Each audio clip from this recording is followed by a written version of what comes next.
कपड़े धोने वाली बहू। शादी के पहले से ही विभा को कपड़े धोने का बड़ा शौक था। कभी नल के नीचे तो कभी तालाब के पास। अरे मेरी नीली वाली लुंगी नहीं दिख रही है।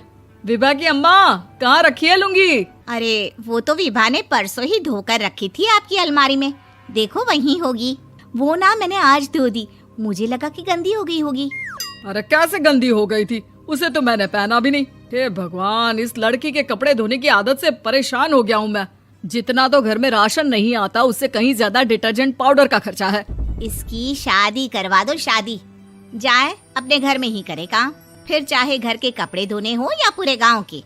हाँ ठीक बोल रही हूँ, देखता हूँ मैं कोई लड़का। वो दिन भी आ जाता है जब विभा को देखने लड़के वाले आ जाते हैं। लड़की मुझे अच्छी लगी।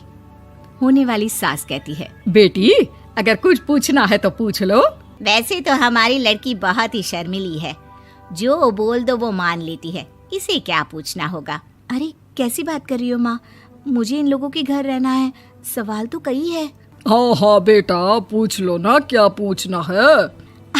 आप लोगों के घर कपड़े कौन धोता है? सास का मुंह बन जाता है। देखो, अगर तुम ये कहना चाहती हो कि तुम्हें कपड़े धोने नहीं आते तो सुन लो, कपड़े मैं ही धोती हूँ, लेकिन तुम्हारे आ जाने के बाद मैं रुमाल तक नहीं धोऊंगी। अरे चुप रहना भाग्यवान, बहू बेचारी घर आई नहीं, उसे डराना शुरू कर दिया। वो क्या है ना बिटिया, अभी तक तो ये कल्लू की माँ ही धोती थी, लेकिन अब तुम्हारे पापा तो दहेज में वॉशिंग मशीन देंगे ही। तभी विभा की माँ बोल पड़ती है, सवाल भी पूछा तो क्या। वैसे भाई साहब, मशीन की तो फिर भी कपड़े धोने की कैपेसिटी होती है। मतलब जो बिटिया दे रहे हैं ना विभा, इसे कपड़े धोने का बहुत शौक है। ये आप लोगों के क्या, आस पड़ोस गांव मोहल्ले सबके कपड़े धो दे और उफ तक ना करे। बाहर देखा नहीं आपने कितने कपड़े सूख रहे हैं? सब हमारी बिटिया ने ही तो धोए हैं। बस भी करो ना माँ, शर्म आ रही इतनी तारीफ सुनकर। और तो और एक दाग निकाल कर दिखाओ तो मान जाऊं। हाँ अच्छा, माफ करना बेटा, मैंने गलत समझा। हमें तो रिश्ता बहुत पसंद है। और ऐसे जुड़ जाता है रिश्ता कपड़े धोने का शौक रखने वाली विभा का। उसकी शादी हो जाती है कोयला फैक्ट्री में काम करने वाले कल्लू के साथ। शादी के बाद अचानक विभा चिल्लाती हुई सास के पास आती है। सासू माँ, अरे सासू माँ कहाँ है आप? ये तो धोखा है, धोखा दिया आप लोगों ने मुझे। इसे ससुर के चक्कर के बारे में पता चल गया। अरे तो उसमें तुझे क्यों धोखा मिला है? अरे नल में पानी नहीं आता, कपड़े कैसे कब धुलेंगे? अच्छा, तू पानी नहीं आ रहा उसकी बात कर रही है। तो आपने क्या सोचा? कुछ नहीं। अच्छा, तेरी माँ ने कहा था कि कपड़े धोने का शौक है तुझे, याद आया मुझे। शौक बोलकर कपड़े धोने वाले मेरे जुनून को कम ना आके सासू माँ, कपड़ा धोना मेरा गुरूर है। तभी पति भी वहाँ आ जाता है। अभी मैंने इसे सनी देओल की फिल्म दिखाई है, उसी के डायलॉग मार रही है माँ। अच्छा सुन, साफ साफ बता रही हूँ, पानी सुबह 4 से 6 और शाम को 10 से 12 आता है, समझी? विभा टाइमिंग सुनकर हैरान हो जाती है। ये क्या भूतों का मोहल्ला है? सुबह 4 बजे उठकर कौन कपड़े धोता है? 4 बजे टंकी में पानी जाता है, फिर सारा दिन धोना ना, किसने मना किया?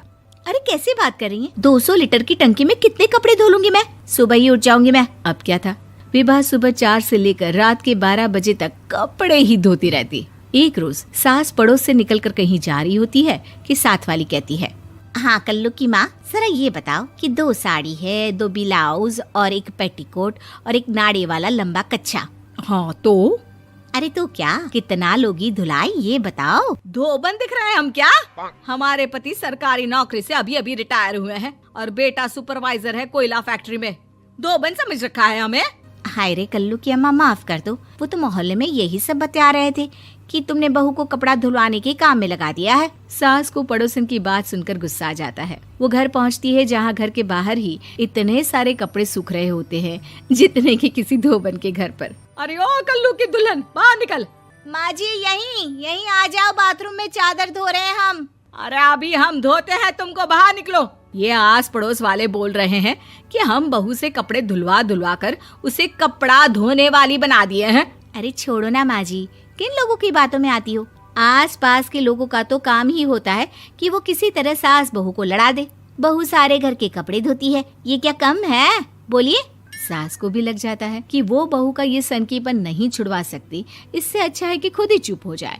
एक रोज सास और बहू मंदिर जाते हैं, जहाँ सास की साड़ी वहाँ खड़ी भीख मांगने वाली से मिलती है। माँ जी क्या बात है, आपकी साड़ी उस भिखारन से कितनी मिल रही है ना? हाँ हाँ देखो तो, दोनों की साड़ी मिल रही है। क्या बात है कल्लू की अम्मा, तुम खुद को तो अफसर की बीवी बताती हो और ऐसी सिंपल सी प्लेन साड़ी पहनकर घूमती हो। सिंपल और प्लेन नहीं है ये साड़ी। तो क्या सोने के धागे से फूल बने हैं? कुछ भी सासू माँ, कुछ भी। हाँ बने थे इस साड़ी में सोने के धागे से फूल। मेरे पति लेकर आए थे मद्रास से स्पेशली मेरे लिए 10,000 की। ताहे भाई साहब इस भिखारन के लिए भी सेम टू सेम साड़ी लेकर आए होंगे 10,000 की। सास उस वक्त तो कुछ नहीं कहती, लेकिन बहू के साथ घर आती है और अलमारी से एल्बम निकाल कर लाती है। ये साड़ी देख रही है, ये वही साड़ी है जिसे मैंने अभी पहना था। इस साड़ी में ये जो चमकदार फूल दिख रहे हैं ना, ये सोने के धागों से काढ़े गए हैं। लेकिन तू लोकल वॉशिंग मशीन ब्रश से घिस घिस कर सारे फूलों को निकाल कर साड़ी प्लेन कर दी। मुझे माफ कर दीजिए सासू माँ। और तो और, जब मैंने तुझे तेरी गलती के लिए कुछ नहीं कहा, लेकिन तूने तो सबके सामने मेरा मजाक ही बना दिया। क्यों? बहू को समझ में आ जाता है कि अब से उसका कपड़े धोना बंद।